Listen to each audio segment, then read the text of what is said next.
Thanks a lot, Gigi. Well, the latest Nielsen Consumer Confidence and Spending Survey shows, guess what? Filipinos are the third most confident consumers in the world, behind India and the United States. To tell us more about that is Nielsen Philippines Managing Director, Stuart Jameson. Good morning, Stuart. Good morning. Well, thanks for joining us. Thanks for having me. Wow, top three, huh? I mean, this isn't a strange kind of finding with the research, because as you were telling us, this is kind of something that's been consistent. The Philippines is in the top 5 year after year in the world. Yeah, the Philippines certainly has been one of the star performers from a consumer confidence perspective. We've been doing this survey for now around 5 years, and the lowest the Philippines has ever been is 3. And that has been very consistent quarter on quarter on quarter, that the Philippines has been as high as 2. Unfortunately, never cracked that number one position, but only as low as 3. So over the last 5 years, either 2 or 3 most confident consumers in the world. Well, you also explained that this is an internet-based research that was done. Yep. So the premise being that you have to be someone who had access to internet to join this particular survey. That's correct. The survey's done right across the globe, about 30 countries. The samples in each of the countries are internet-based, so it's an online survey. It's a very simple survey for consumers to answer, and we collate all that together, and out come today's results. So that would be representative of the Philippine population. Yes, the internet penetration in the Philippines now is sufficiently enough for us to be very confident that the consumers who are answering the survey are the consumers who are representative of the population, right across all socioeconomic classifications.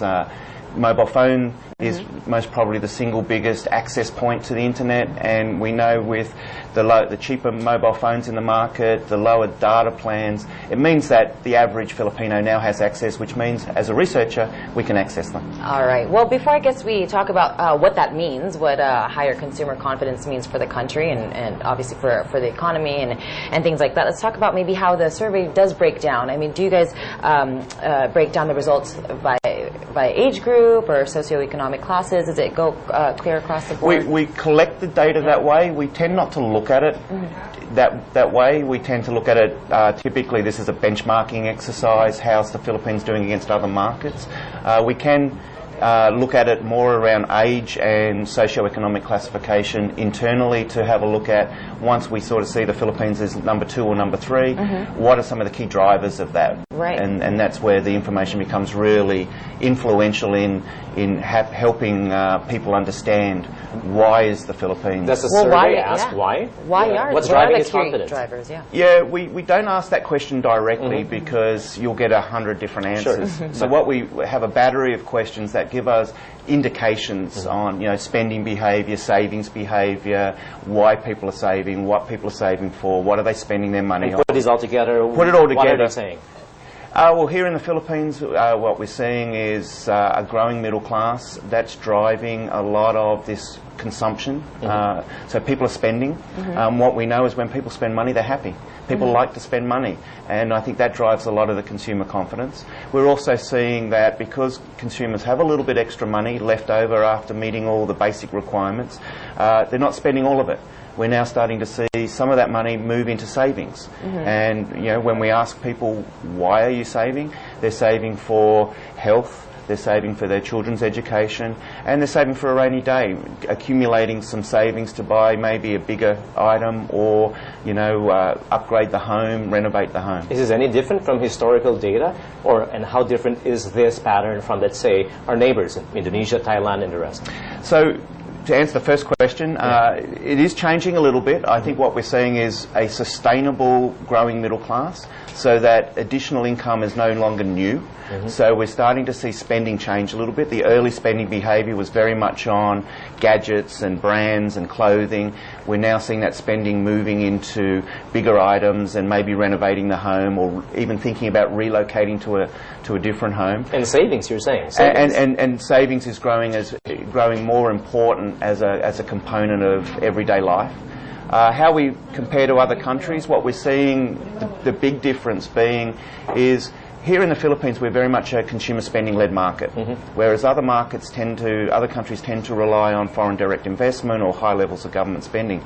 So when economies start to tighten up a little bit, which we're seeing in Southeast Asia, we start to see government spending pull back, foreign direct investment pull back, maybe some job losses, and then that starts to drive nervousness in those economies, and then we start to see incomes may be threatened and people's job security starts to become a top priority of worry, and then they start to think, well, I can't spend my money on that, and they get a little bit nervous. We're not seeing any of that in the Philippines. Well, what we are seeing is, as you were saying, it's driven by, the consumer, and so what we are seeing are a lot of foreign brands. I mean, in recent years, I was just chatting with you guys a little bit, and last night I was at a big launch for, a fashion brand, and as you were mentioning, kind of the changes in spending behavior, I mean, is it still a good idea? Will you still see big foreign brands come into the country, or will you start to see kind of even a shift as far as the industries that come in? No, I expect to see a lot more foreign brands coming in.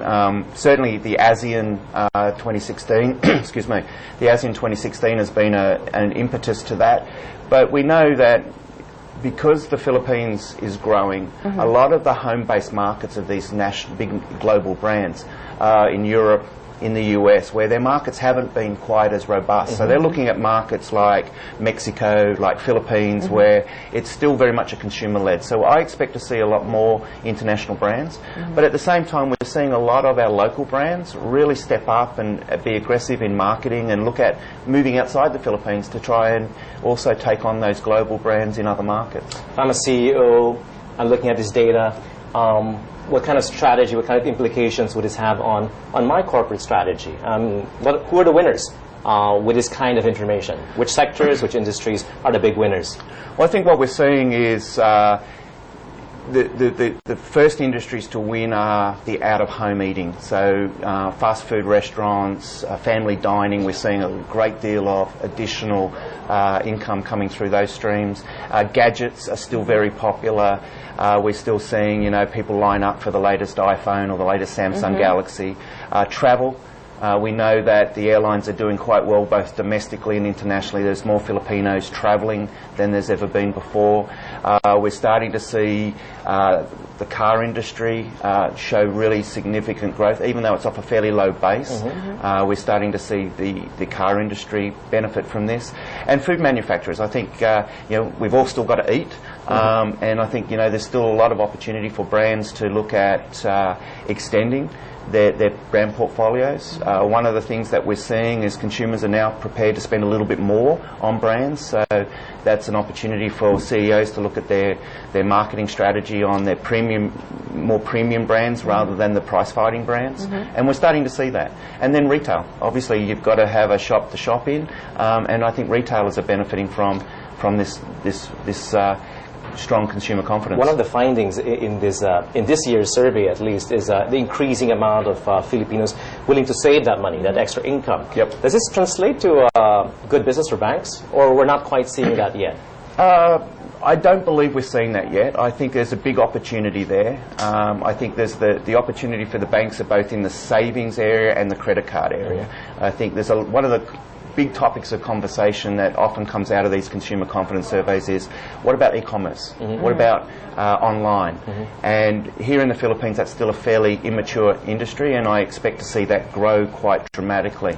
And so I think, the banks have got an opportunity from a product perspective of savings, because we know consumers are wanting to save, and a credit card perspective. All right, a lot of very useful information and interesting results from the research. We look forward to future findings from Nielsen and the way that'll affect our lives, our daily lives. Thank you very much, Stuart Jameson, Managing Director of Nielsen Philippines. Thank you so much, sir. Thank you. I wonder if you save, Ginger. I know. Well, as Stuart was saying, that's we're just talking about those big brands, and it's a little bit lower on the priority, but as spending behavior changes, so will mine. Thank you very much, Stuart. Thank you. Thank you.